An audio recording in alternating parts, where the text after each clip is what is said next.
कैसे हैं आप सब। आशा करते हैं सब ठीक होंगे। और ये है लगन के अगले दिन का। और वो जो रीति रिवाज होते हैं, जो मतलब मिट्टी लाते हैं फिर उसके चूल्हे डालते हैं, तो बस वही हम काम ये कर रहे थे, क्योंकि फिर भात नौतने भी जाना है। और पहले ये काम करके फिर उसके बाद हम जाएंगे भात नौतने भांजे का। तो दीदी ने कहा कि पहले चलो ये काम कर लो फटाफट, फिर क्योंकि दिन के दिन का काम था वो भी, तो इसलिए पहले हमने ये मिट्टी का काम किया है। ऊपर ले जाएंगे इसको छत पे, और फिर इसके बनाएंगे हम छोटे छोटे चूल्हे। हमें जल्दी थी तो इसलिए हमने अभी चूल्हे तो बस ऐसे ही मिट्टी रख दी थी, थोड़ा सा जो करने का था वो हल्का सा करके हम चले गए थे। और बस ये हमने डाल दी है मिट्टी यहाँ पर, और ये हम निकल गए हैं घर से भात नौतने के लिए। और सब जा रहे थे, मैंने कहा 2-3 गाड़ियाँ थी, तो मैंने कहा वो सभी अलग अलग ही चले जाएंगे। हम गए थे छोटे भाई के साथ, ये सब पीछे पीछे आ रहे थे हमारे। तो बस हम चल दिए हैं भात नौतने। और आप चलिए देखिए हमारे साथ भात नौतने हमारे गांव, क्योंकि गांव ही जाना है। और रास्ते में हमें पड़ा था, ये हमारे गांव के पास ही है डाकू सुल्ताना का किला, और ये है उसका कुआं। बहुत गहरा है ये, पता नहीं पहले का, ये पानी भी है इसमें। हम थोड़ा वहाँ रुके थे थोड़ा घूमने के लिए। पहले भी गई थी मैंने एक बार, और वीडियो डाली थी लाल किले की, क्योंकि हमारे गांव के पास ही है, जस्ट बिल्कुल ही पास में ही है। तो हम पहले आगे वहाँ घूम के फिर थोड़ा धूप ज़्यादा तेज़ हो रही थी, तो इसलिए हम वहीं थोड़ी देर रुके, बस पानी वानी पिया, और फिर हम आ गए अपने गांव। और ये हमारा गांव, दीदी ने सबका भाइयों का तिलक किया पहले, और उनको मिठाई का डिब्बा और गोला, तीनों भाई का तिलक किया था। बड़े भाई को जल्दी थी तो उसको फटाफट करके कहीं जाना था, तो उनका मैंने वीडियो नहीं डाला। और ये है मेरे सबसे छोटे भाई, और ये दीदी इनका तिलक कर रही है। और ये जो सब आए हैं हमारे साथ भात नौतने के लिए, तो बस ये सब भात नौतने सभी के घर जाएंगे। ताऊ जी की बहू हैं बड़ी, सबसे बड़ी भाभी वो, फिर छोटी भाभी, सभी के घर जाएंगे। और ये हमारे ताऊ जी की बीच वाली बहू है, इनके घर भी नौतना है बहुत, पर इनको भी नौत देंगे। और बस ऐसे ही धीरे धीरे सबके घर में जाना है। और जल्दी जल्दी जाना था, क्योंकि दिन दिन का काम था ना। मैंने कहा मैं तो यहीं रुक जाऊंगी, दीदी सबको लेके चली जाएंगी, और मैं तो वहीं पे रुकूंगी। देखते हैं अभी क्या प्रोग्राम बनता है। ये सब बैठे हैं बाहर और लेडीज़ बैठी हैं सब अंदर, क्योंकि ढोल गाना बजाना जो करते हैं बात नौतने के टाइम, वो ये सब कर रहे थे।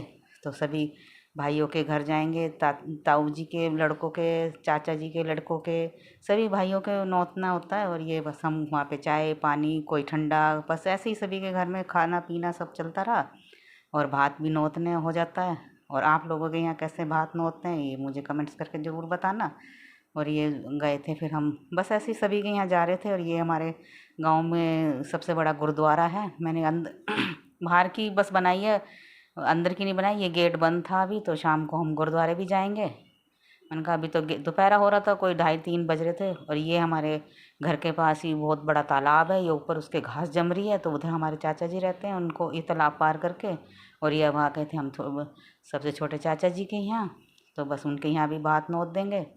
और ये उनके यहाँ भी कोल्ड ड्रिंक बिस्कुट यही सब बस चलता है। और खाना पीना दूध यही सब, कोई गुड़ दूध दे रहा, कोई कोल्ड ड्रिंक नमकीन बिस्कुट। और ये देखो कितने बड़े बड़े आंगन हैं सबके, सबने बाहर खाद डाली हैं। और बस साफ़ सुथरा गोबर लीपा था सभी ने, क्योंकि मेहमानों को आना था। तो यही है कि सब अच्छे से घर अपना लीप के और बड़ा अच्छा वो करते हैं, और स्वागत बहुत अच्छे से करते हैं सभी। चाय कॉफ़ी दूध गुड़। और ये बस बात का सीन था, क्योंकि जब सबको जाना था तो ढोल ढमाके पे खूब गाना बजाना। सबसे पहले दीदी ने शुरुआत करी, क्योंकि कहते हैं कि सबसे पहले लड़के की मम्मी नाचेगी। तो और ये हमारे जीजा जी, इनको तो बस यही है कि डांस वांस किसी को आता नहीं है। और ये हमारी सबसे छोटी भाभी हैं, चाचा के सब के लड़के की बहू हैं, ये उनकी भी सबसे बड़ी बहू है, और ये सबसे बड़ी भाभी हैं हमारी। तो बस सब डांस कर रहे थे और खूब इंजॉय कर रहे थे, पूरा गांव आया था देखने।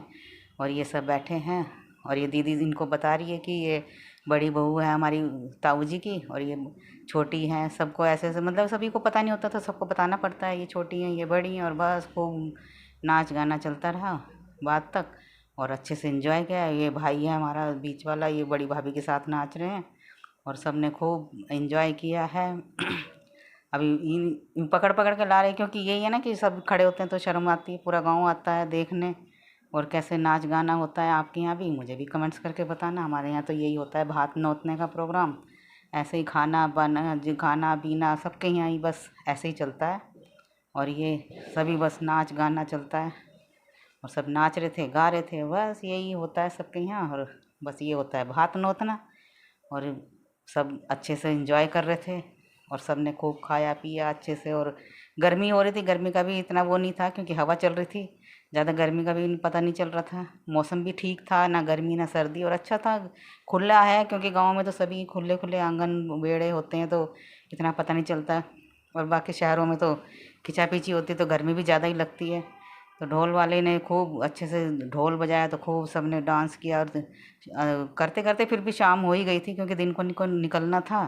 तो बस वही 7 साढ़े 7 बज ही गए थे निकलते निकलते, अंधेरा छिपने लगा था क्योंकि दूर जाना था तो इसलिए। फिर भी करते करते 7 साढ़े 7 तो बज ही गए थे। और बस ये खूब नाच गाना चल रहा है। और ये भात नौतना होता है हमारे यहाँ, सारे गाँव बैठे बैठे हैं, दूर दूर तक के आए थे क्योंकि पूरा ही गाँव था, देखने आए थे जो। और बस ये सब का नाच गाना खूब अच्छे से चल रहा था।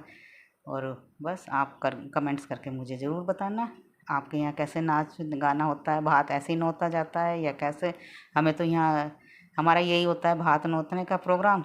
और बस शादी के लगन के अगले दिन ही नौतने जाते हैं क्योंकि फिर बस फिर सब टाइम भी ज़्यादा नहीं रहता ना, तो इसलिए बस यही थोड़ा कि जल्दी निमट जाए तो अच्छा ही है, और क्या सबके काम जल्दी जल्दी निमट जाएँ। और बस यही नाच गाना, फिर इनको निकलना था, मुझे रुकना था वहीं। मैं रुकूंगी एक रात और क्योंकि मुझे मेरी अगले दिन की ट्रेन थी तो हमने कहा मैं चलो अगले दिन की ट्रेन है तो मैं तो रुक जाऊंगी। दीदी और ये सब दीदी दीदी जीजा जी और इनके जो सब थे इनके सब चले गए थे, मैं ही सिर्फ रुक गई थी। मैं और हम गए थे, हमारी फैमिली रुक गई थी, बाकी ये सब लोग आ गए थे। और ये देखो सू खूब गाना नाच सू खूब अच्छे से चल रहा है। और मुझे कमेंट्स करके आप लोग ज़रूर बताना कैसे कैसे प्रोग्राम होता है आपके यहाँ। और ये देखिए अच्छे से खूब, अब यही है ना कि ऐसे ऐसे प्रोग्राम में जाओ तो एंजॉय भी करो और अच्छा भी आता है, और गांव में भी सबको पता चल जाता है कि हाँ इसके यहाँ शादी है, जैसे भी है जो भी है अच्छे से प्रोग्राम हो जाता है सबका। और खूब गाना बजाना चलता है तो मन भी लगता है। और नहीं तो शहरों में तो वही घिचा पिची रहती है। तो मैं पूरी शादी का दिखाऊंगी आपको, लगन का दिखाया, अभी ये मैं भात नौतने का दिखा रही हूँ। फिर आगे हल्दी मेहंदी सब जो होगा प्रोग्राम में आपको सारी वीडियो दिखाऊंगी और सारे प्रोग्राम का मैं बताऊंगी, शादी तक का दिखाऊंगी, गृह प्रवेश का दिखाऊंगी, जब बहू आएगी हमारे घर सारे प्रोग्राम का मैं दिखाऊंगी आपको। और फिर आप मुझे कमेंट्स करके ज़रूर बताना कि आपके यहाँ भी ऐसे ही है जैसे हमारे यहाँ होते हैं, क्योंकि रीति रिवाज तो सबके एक जैसे ही होते हैं, कोई थोड़ा बहुत फर्क होता होगा, नहीं तो सबके एक जैसे ही होते हैं। और बस ये सबका चल रहा है। ढोल वाला भी बेचारा थक गया था और कहने लगा कि चलो कोई नहीं, मुझे तो कभी कभी मौका मिलता है ढोल बजाने का, तो अच्छे से एंजॉय करते हैं सभी। और बस ये देखो कितनी भीड़ हो रही है, पूरा गांव आता है देखने और अच्छे से सभी देखते हैं। फिर अब ये नहीं है कि सबको कहना पड़ता है, ये सब ढोल की आवाज़ सुन के ही सब आ जाते हैं। और बस कमेंट्स करके ज़रूर बताना आपको वीडियो कैसा लगा। और ये जब सब आते हैं गांव वाले, जब ढोल पे नाचने या प्रोग्राम होते हैं तो फिर इनको सबको पूरे गांव में ये बांटते हैं हम परमल और इसमें मीठे दाने। सभी को यहाँ होता होगा या किसी के यहाँ पतासे भी बढ़ते हैं, किसी के यहाँ गुड़ भी बढ़ता है, पर हमारे यहाँ परमल और मीठे दाने बढ़ते हैं। और सारे पूरे गांव को जितने भी आते हैं सबको यही देते हैं। और बस कमेंट्स करके बताना, मिलते हैं अगली वीडियो में, कमेंट्स करके ज़रूर बताना मुझे। और मिलते हैं अगली वीडियो में, तब तक के लिए बाय।